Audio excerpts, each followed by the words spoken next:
So welcome colleagues, if you are coming in and joining us online to the virtual IAS, but we are also here as a hybrid format in live action. We're anticipating a few people popping through the door still at this moment, but it's very, very delightful for those who have joined us here, either live or online. My name is Marcia Meskimen, and I'm the director of the Institute of Advanced Studies. And I want to give you a little bit of housekeeping, and then I'm going to very much turn to a great treat for me today to introduce my colleague Anne Petersen. But before I start, if you are joining us online, you will notice in your webinar format that you have both a Q&A and a chat button, and this is monitored throughout the dialogue today. So if you do want to ask a question online, you are very much welcome to do that, and we will make sure it's fed into the final conversation.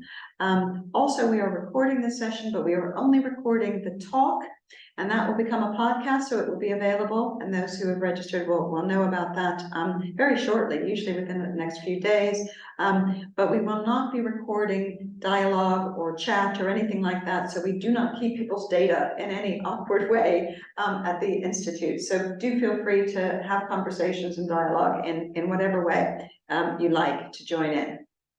Okay, with that said, it is my great pleasure to welcome Anne Petersen, who's joining us from the University of Copenhagen, where she is professor of modern culture and contemporary art. Anne's publications and projects are unbelievably extensive and groundbreaking, particularly around the areas of post-migration, transculturality, movement exchange, migratory cultural projects, and especially how identities and identifications and notions of belonging can be articulated through the arts. She is the author of Migration into Art, Transcultural Identities and Art Making in a Globalized World, and coming out in November, a new book, Post-Migration, Transculturality, and Transversal Politics of the Arts, which we're all looking forward to reading.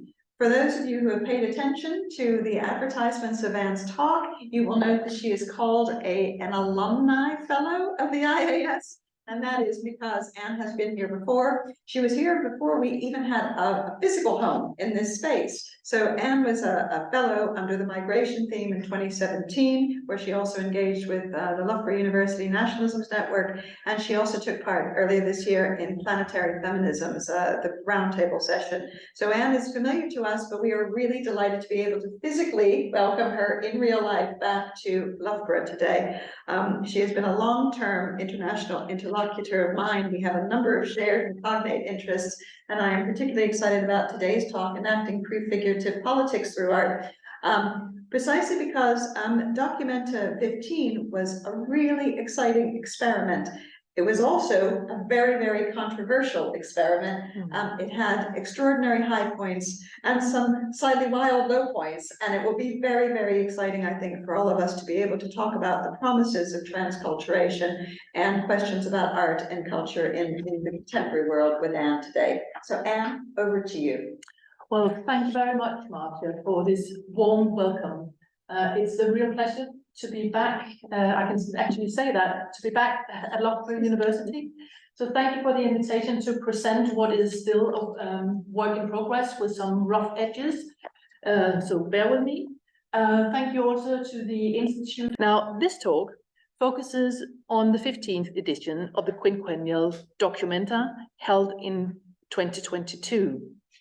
This globally influential mega event has been hosted by the German city of Kassel ever since 1955, with each edition being curated by an internationally renowned curator, sometimes in collaboration with a whole team of co-curators. In 2022, it was curated by the Jakarta-based collective Ruangrupa. As many commentators have observed, it was the first Documenta to be curated by artists and curators based in the so-called Global South. As the 100-day exhibition period progressed, it became increasingly evident that the cultural encounter between the South and the North, or between Indonesian ruangrupa and the German institution Documenta, was tremendously generative, but unfortunately also ignited an explosive political and media controversy that largely shifted the public's attention from the experiments undertaken by the participants collectively to a storm of accusations of anti-Semitism that turned Documenta 15 into what one of the commentators described as this year's most contentious exhibition. This politicized debate on ruangrupa's Documenta exploded was caused by the display of the Indonesian collective Tying Party's monumental painting, People's Justice. It featured two anti-Semitic caricatures of Jews among the dense mass of figures that filled the picture space. Although the painting was removed after just a few days on show, ruangrupa was subjected to critical scrutiny after allegations that the curatorial process had opened the gates for anti-Jewish racism in the form of anti-Semitic imagery and the exclusion of Israeli Jewish artists. A side effect of the disproportionately one-sided focus on anti-Semitism was that other types of racist reactions, threats, and hostility related to Documenta 15, especially those targeting ruangrupa and the Palestinian participants, were virtually sidelined, as was every other aspect of the collectivist work and the spirit of sharing that characterized the event. So, although there were grounds for criticism, there is therefore much to suggest that Documenta 15 unwittingly became collateral damage in Germany's memory wars over the Holocaust and its own Nazi history. Now that the dust of the anti-Semitism controversy has settled, I think it's time to take a fresh look at one of the unique features of Documenta 15. In other words, to shift the focus to what ruangrupa sought to achieve when they invited a record number of about 1,500 participants, both individuals and collectives, to contribute to this exhibition and to form a self-declared lumbung community dedicated to lumbung values and sustainable practices of sharing. With a temporal distance to the event, other critiques come to the fore as more productive entry points to the radical ideas underpinning Documenta 15. We shouldn't forget that even scholars and professionals from the art world who are used to encounter politically radical, anti-aesthetic and boundary transgressing art forms had their doubts about the kind of art presented at this exhibition. As Marcia responded when I suggested Documenta 15 be the topic of this talk, and now I take the liberty of quoting from your email, I had very mixed feelings about it. I thought there were astonishing high points and terribly lows too. Maybe that's to be expected with such experimental practice, unquote. Now, I fully agree with you, Marcia. With your extraordinary perceptiveness and usual accuracy, you captured both the ambiguous feelings of many visitors and the possible cause of visitor frustration, the experimental practices. So in this talk, I'll focus on the cause, that's to say the experimental practices. Instead of skimming superficially over a host of examples, I seek to contribute some nuance and depth by zooming in on a single contribution, that of Trampoline House, a welcoming community centre for asylum seekers and local citizens of Copenhagen. Although today's understanding of what experimental art can be is wide and includes both participatory activity and art activism, visitors to Documenta may well have wondered why on earth ruangrupa had invited a local community centre from the dark north to Documenta 15. Now, because my focus is so selective, the findings of my case study can arguably not be applied to all the participants. However, I do think that Trampoline House's contribution to the exhibition in Kassel is reflective of some general features of Documenta 15. Thus, I'll first introduce ruangrupa's overarching curatorial methodology based on the idea of lumbung, derived from the Indonesian word for a communal rice barn based on rural practices of sustainability, solidarity, and redistribution. Next, I move on to consider how Trampoline House's artistic team used lumbung principles as guidelines for their own contribution. The purpose of tracing these connections is to support my claim that Trampoline House's attempt to use art to enact a transversal and prefigurative politics for an age of accelerating transnational crises, including refugee crises, is emblematic of the experimental collaborative practices that were developed for and tested at Documenta 15. So eventually, I will stick my neck out and extrapolate from my case study to Documenta 15. In short, I contend that overall, Documenta 15's experimental practices can be read as an attempt at enacting a prefigurative politics through art. Now, before I turn to Documenta, a brief note on method is in order. My study is basically a multimodal exhibition analysis, combining the examination of curatorial concepts and statements, institutional frameworks and networks of actors or participants, artworks in the exhibition and its event program. The analysis also includes some contextual considerations. What distinguishes my approach from most exhibition analyses is that I adopt an infrastructural lens and I borrow the notion of prefigurative politics from social movement studies. So first, infrastructure. In recent years, artwork professionals have been increasingly preoccupied with questions of infrastructure and how participants can generate infrastructures from below by engaging in what philosopher Gerald Raunig has theorized as institute practices. Practices that aren't necessarily performed within or by established art institutions, but rather break with them by engaging in instituting as an ongoing, self-critical and transformative process. So there are no fixed structures here, there's process and development.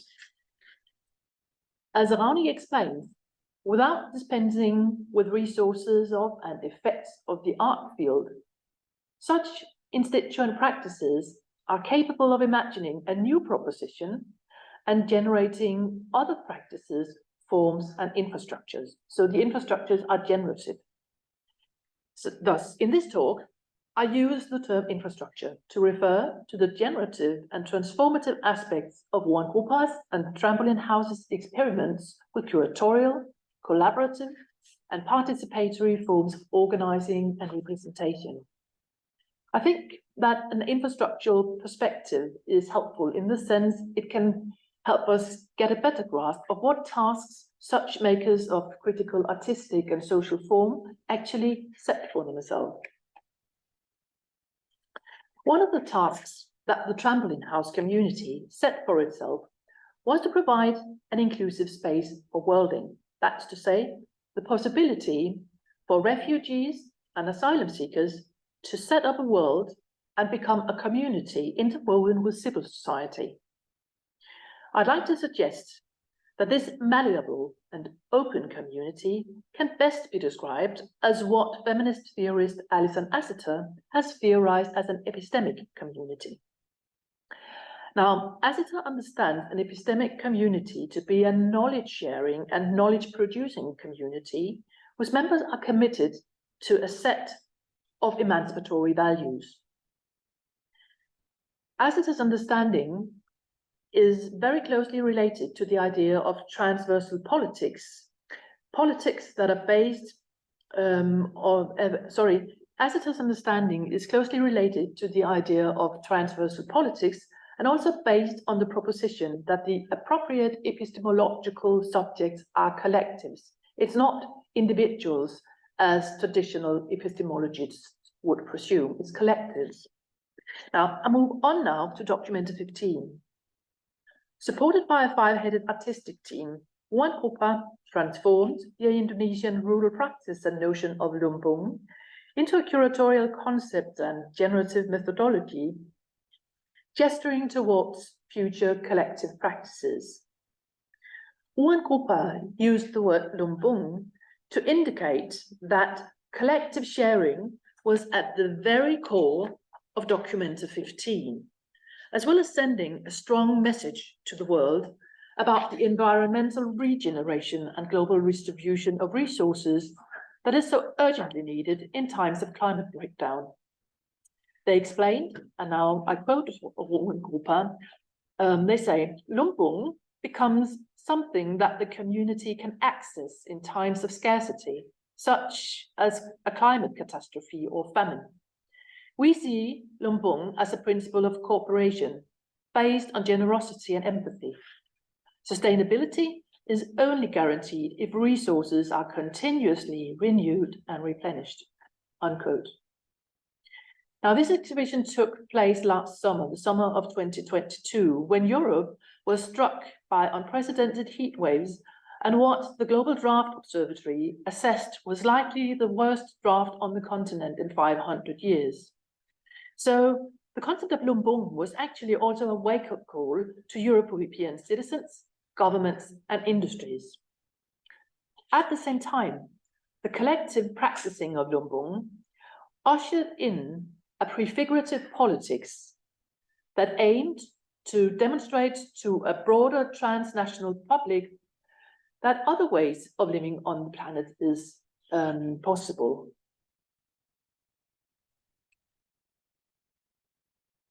Now, in what follows, I'll draw on the philosopher Dan Swain's understanding of prefigurative politics as a way of thinking about the relationship between political action in the present and the future goal of an alternative world or society. At its core is the idea that the struggle for such profound change must integrate the future ends within the very forms of the struggle itself. That's to say, the future ends must be incorporated into the ways in which the struggle is performed and practiced.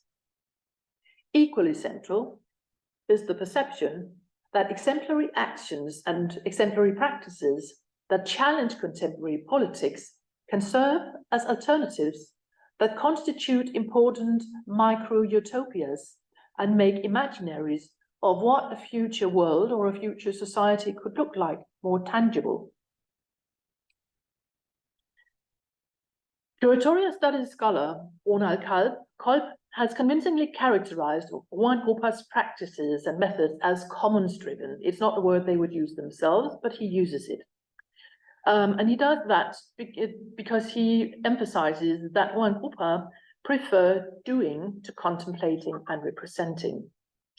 This preference shifts the power of the representation away from the tendency of exhibitions to establish a certain understanding of the world through an objective public display of artworks to a more performative and participatory mode of exhibition making that foregrounds interpersonal exchange in closed contact zones, that's to say within the exhibition.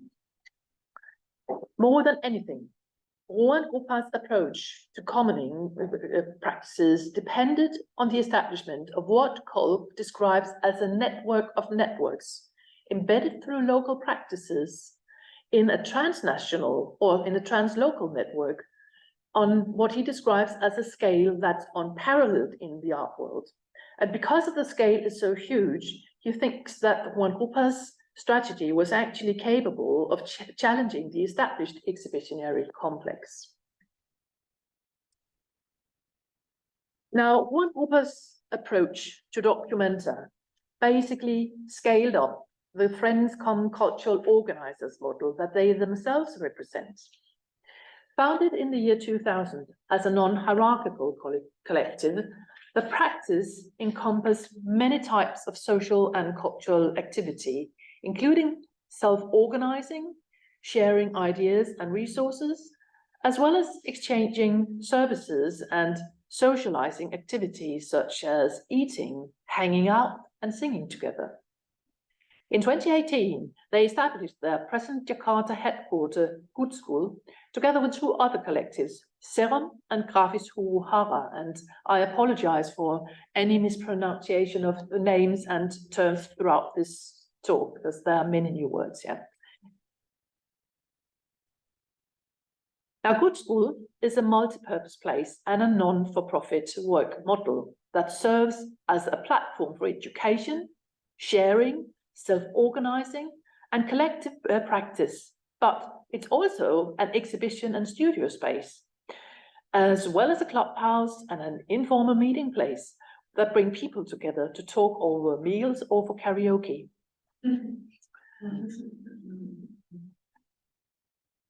Now, ruangrupa replicated their headquarter Good School at the exhibition venue Friedrichianum and renamed this venue Frit School. And they replicated their headquarters to give visitors a taste of how they work. Good School, I think, also served as a model example of how many of the exhibitions within Documenta 15 were designed as a window onto the local practices of the invited collectives. What held Documenta 15's heterogeneous mix of people and practices together was the overarching idea of lumbung, derived from an agrarian term for a communal rice barn in Bahasa, Indonesia, where farmers share harvest surplus and everyone contributes what they're able to spare. Lumbung is a word that denotes both a material architectural structure, the barn, and a social infrastructure, or you might say people as infrastructure.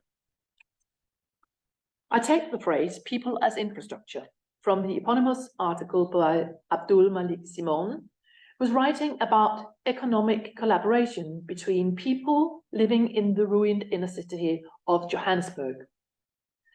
Based on a detailed ethnographic study, Simon demonstrates how residents of limited means have used their ability to engage complex combinations of objects, spaces, persons, and practices in flexible ways so as to develop what he describes as a highly urbanized social infrastructure.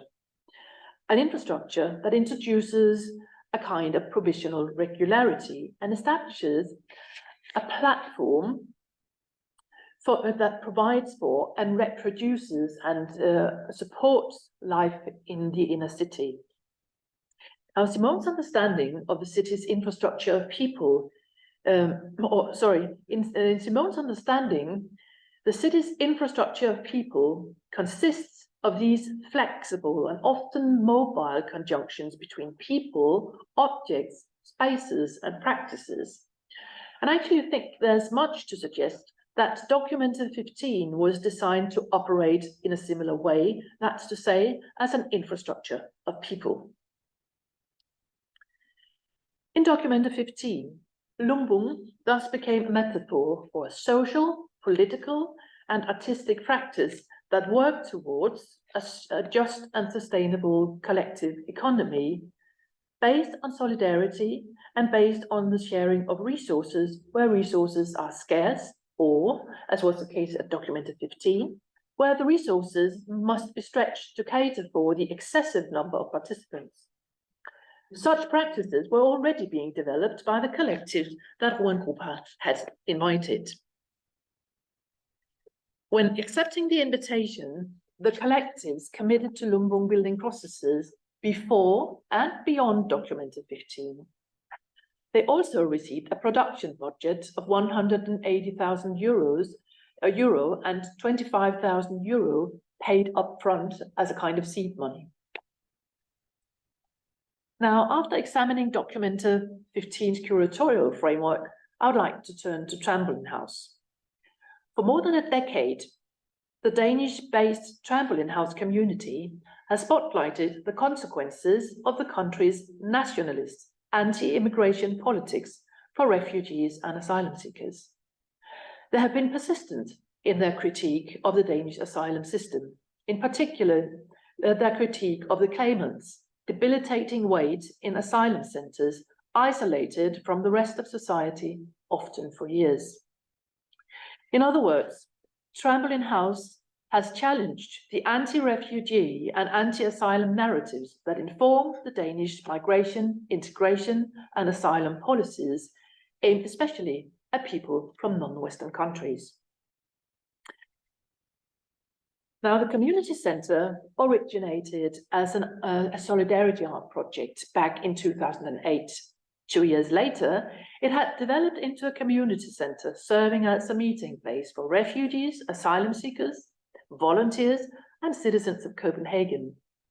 5 days a week, Trampoline House offered various activities and classes, such as language classes and democracy classes, legal counselling, job training, a children's club, a women's club, cooking, and importantly, a space for conviviality.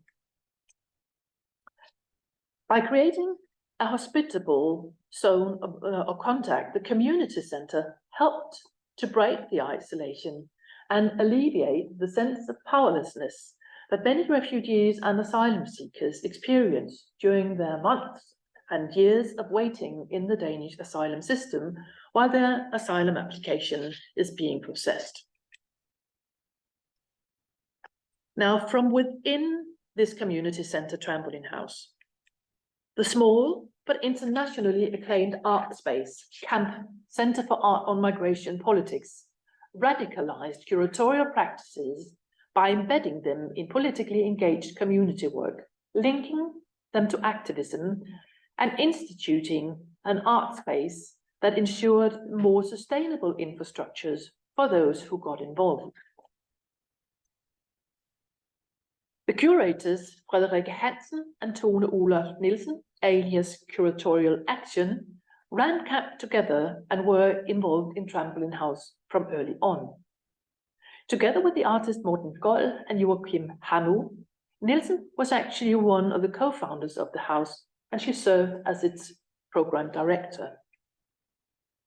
As to the question of why ruangrupa invited to Trampoline House, it's important to mention that ruangrupa had previously collaborated with Hansen and Nielsen on their groundbreaking transnational project and post-colonial critique entitled Rethinking Nordic Colonialism, a post-colonial exhibition project in 5 acts, which took place in 2006 as one of the first attempts to critically address issues of Nordic colonialism.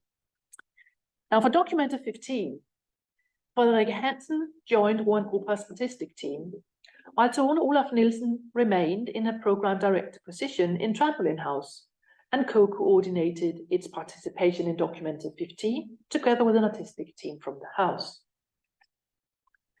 Thanks to CAMP, Trampoline House also became a place where NGO representatives, activists, scholars, artists, and curators came together within the framework of CAMP's program. Importantly, CAMP's events were often woven into the fabric of regular activities of Trampoline House and its community.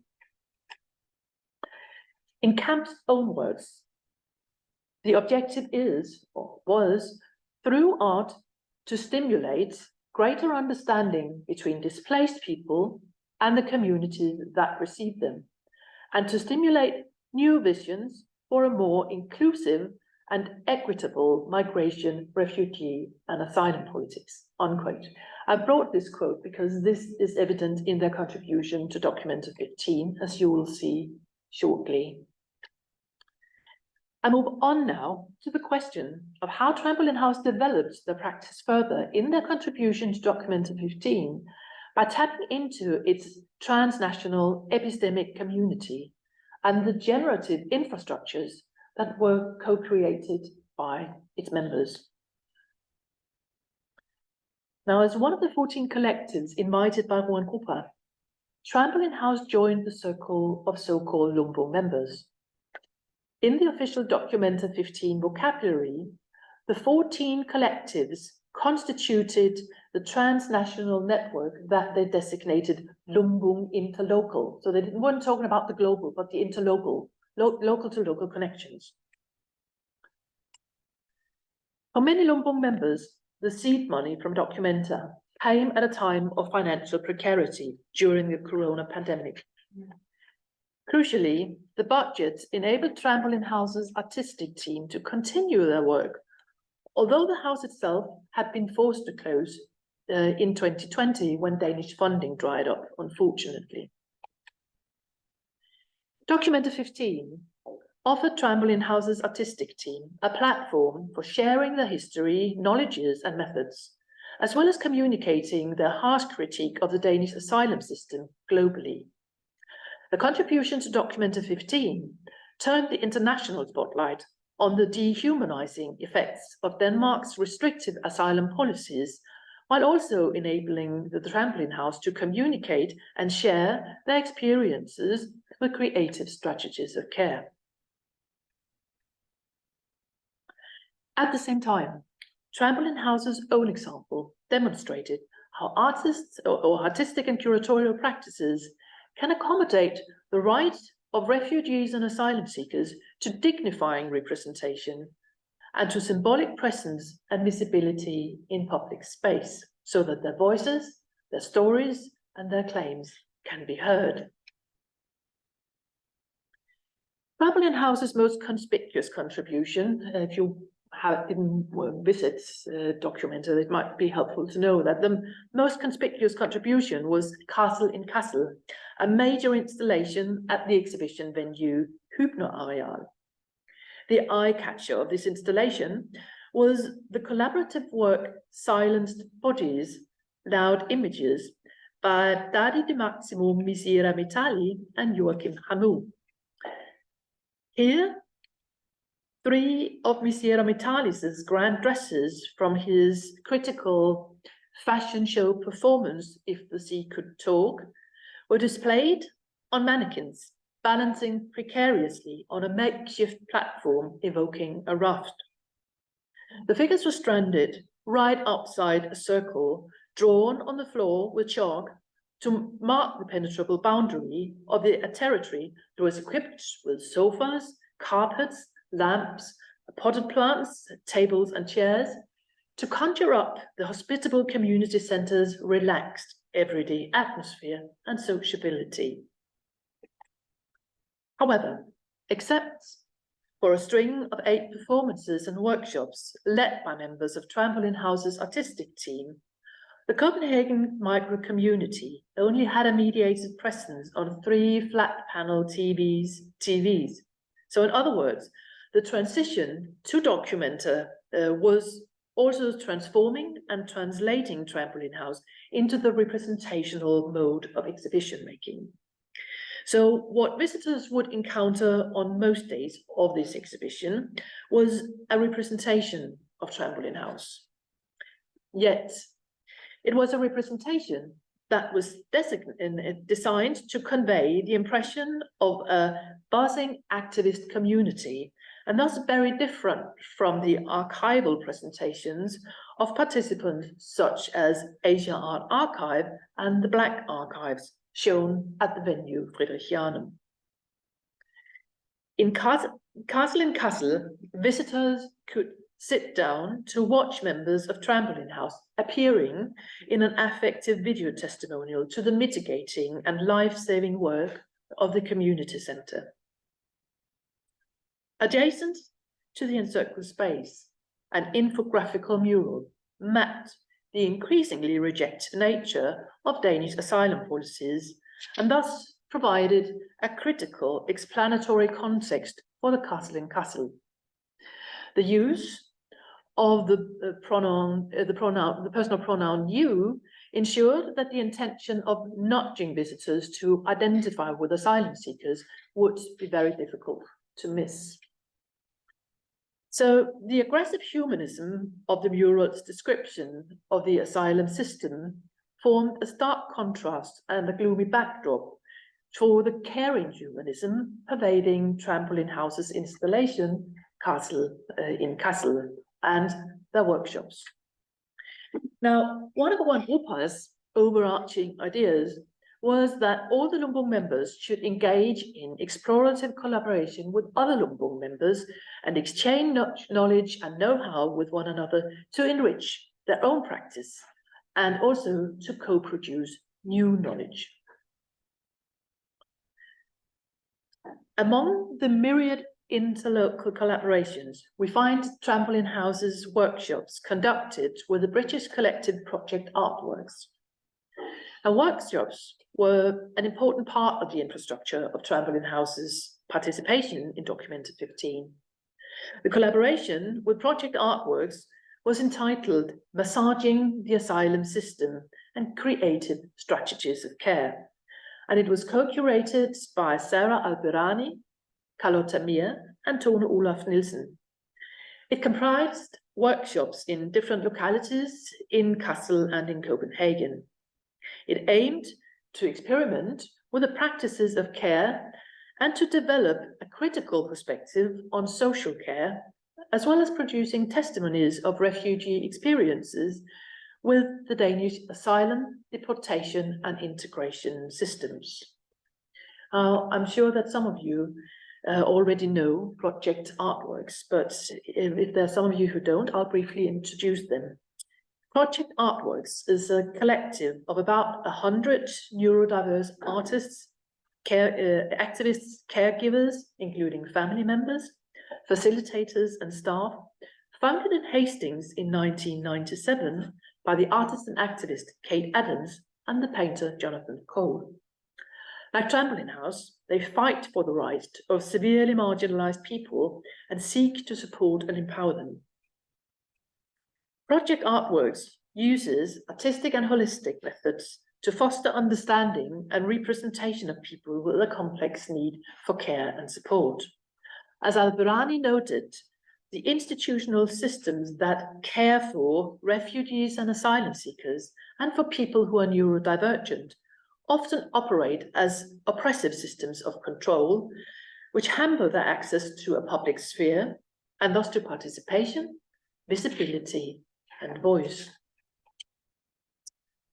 The collaboration between Trampoline House and Project Artworks enabled the collectives to share knowledge and experience of how Project Artworks' holistic, artistic, and investigative methods of, as they call it, the cosmologies of care, could be adapted to other groups than the neurodivergent people to whose needs it was initially tailored. With the exhibited drawings, which you see here, as testimonies to the method's usefulness as a collective instrument. Now, in the last workshop, they also did something prefigurative.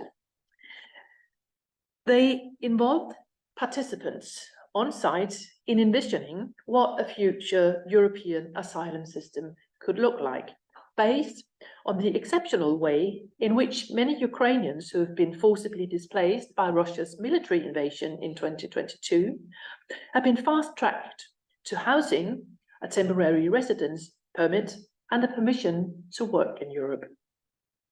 So in sum, their collectively produced contributions to Documenta 15, Trampoline House's artistic team explored the power that artistic and curatorial practices have to effectively include the marginalized bodies in the community of the national home. It's not, perhaps not a full inclusion, but at least a partial inclusion. They also used loud images to expose the nationalist and anti-immigration attempts to effectively, and in some cases also physically, evict unwanted migrants and asylum seekers. Moreover, they sought to envision a more welcoming, inclusive, and just asylum system.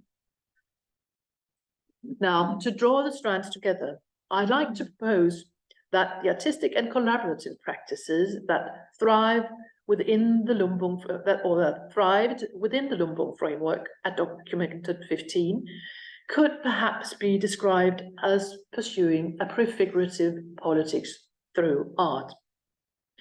Now, my use of this term is in conversation with the notion of prefigurative politics developed in social movement studies. I use it to describe the work of artists who have walked the talk, so to speak, artists who have experimented with practicing the change that they would like to see as a way of building the future now. Now, I contend that art resembles protest movements in the sense that across history, artists have been pioneers in reimagining the values and practices of society. At the core of prefigurative politics is the enactment in the present of a desired world or a society of the future. Prefiguration is inextricably linked to communication and representation, which is sort of the strong force of the arts. And prefiguration is carried out through infrastructures, platforms, and technologies of representation and appearance available at a given historical period.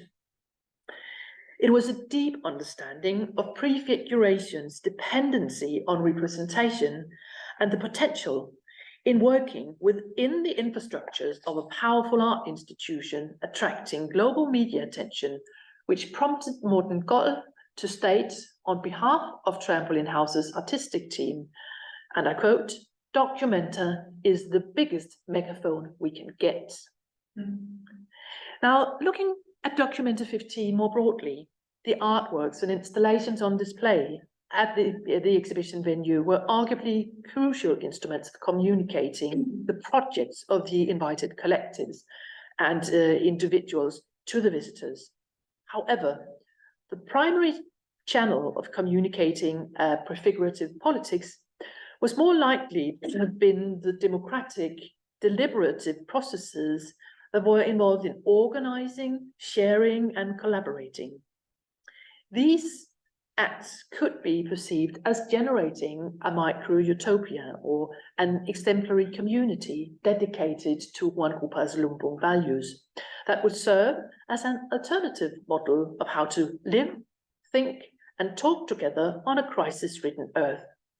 An alternative that demonstrated to the broader public, because there were huge amounts of people visiting Documenta, that demonstrated to the broader public, firstly, that other ways are possible, as ruangrupa put it, and secondly, that a worldwide network of artists and cultural producers has already for some time been exploring such forms of world making and generating other ways of organizing their activity and alternative social and economic infrastructures as a blueprint of the change that they would like to bring about. Now I come back to Marcia's frustrations to wrap up. Now, if many visitors and critics failed to grasp this prefigurative dimension, it was probably because the generative processes primarily played out among the in-group of participants and was rarely accessible to the out-group of visitors. What visitors saw throughout the exhibition venues and experienced in workshops were most often the material and immaterial traces resulting from the organizational processes which were collected and communicated through the medium that ruangrupa termed harvest. Now, in ruangrupa's vocabulary, harvest is the artistically recorded takeaway from an event. It could be from a meeting or from a discussion. And harvest is made to share what has been discussed and to enable collective learning. And it can take any form, including a sticky note, a story, a drawing, or a meme. Now, crucially, ruangrupa and the lumbung community have suggested that Documenta 15 was only the first phase in an evolving system of change. This idea was emphasized in the concluding conference titled "Let There Be Lumbung." It sounds almost biblical. Now, here, the significance of the journey after Documenta 15, which was repeatedly designated Lumbung 1, was stressed in ways that confirmed that a non-prescriptive prefigurative politics with an openness towards a whole variety of possible priorities and goals underpinned the making of Documenta 15. So to conclude, I've argued that Trampoline House incorporated lumbung values and methods in the contribution to Documenta 15 and developed their own local brand of prefigurative politics further. In doing so, Trampoline House offered an important key to understanding Documenta 15's cultivation of transformative collaboration as prefigurative action. That's to say, as a way of seeking to build the future now. Thus, I would like to argue that ruangrupa's Documenta could be seen as a breeding ground for a prefigurative politics that points to sustainable ways of living together as a global community of transculturally interconnected and mutually responsive and responsible collectives. Thank you for your attention and patience.